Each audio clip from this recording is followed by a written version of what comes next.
में तो पूरा तोड़ ले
ना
मसीह ते वड़िया न मैं तस्बा खड़काया जो दम गाफिर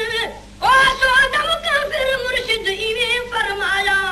मुर्शिद कीते हजरत बाहु हिक पल विच चा बख्शाया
किस्मत भेरे बितड़े रहे दर्द निकलन आहे गुलाम फरीदा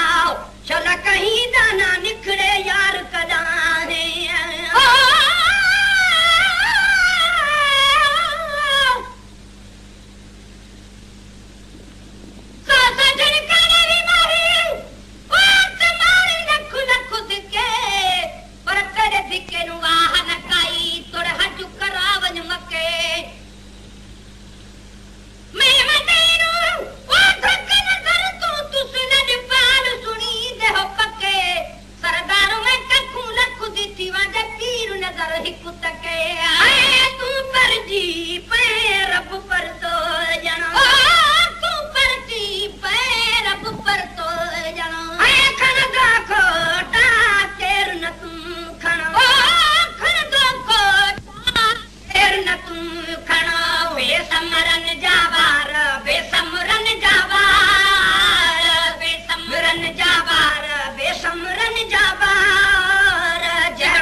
अलफ असानु यार पढ़ाया वे फरीदा तू बेदा नुक्ता दस्त सही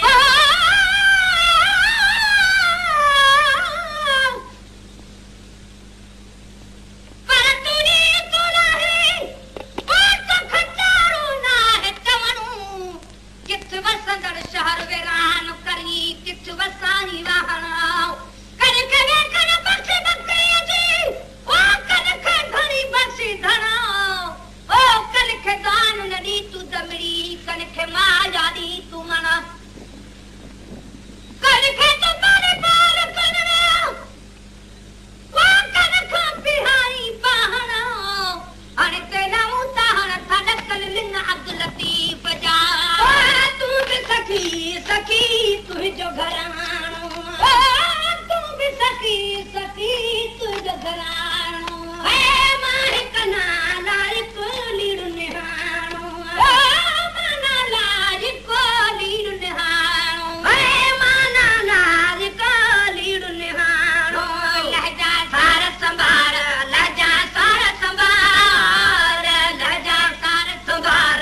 माफ़ी क़यामत में मोहम्मद आ थियो दुनिया अंदर पैदा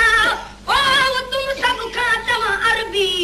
ज़मीन आसमानन ते मुझे मोहम्मद जी शहनशाही हले हर दो जहानन में ओ हुकूमत साफ दिल बरजी दिनी अल्लाह अहमद के आहे हथ शफ़क़त जी शुक्र कर चांदिया मौला दी थी उम्मत मोहम्मद जी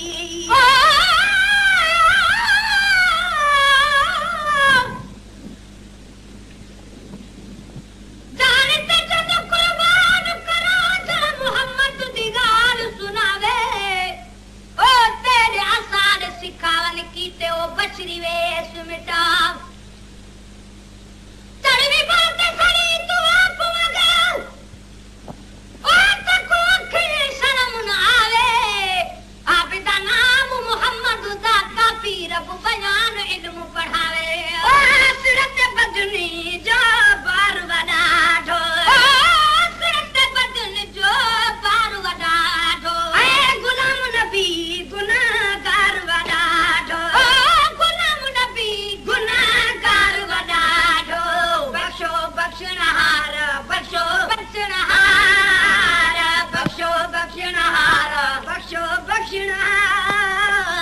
जड़ो की तहरो तुझो उम्मती आया आखिर बेजो तनाया जड़ो की तहरो तुझो उम्मती आया आखिर बेजो तनाया मुड़े सब मयार माफी रे मुझे मुड़े सब मयार माफी रे मुझे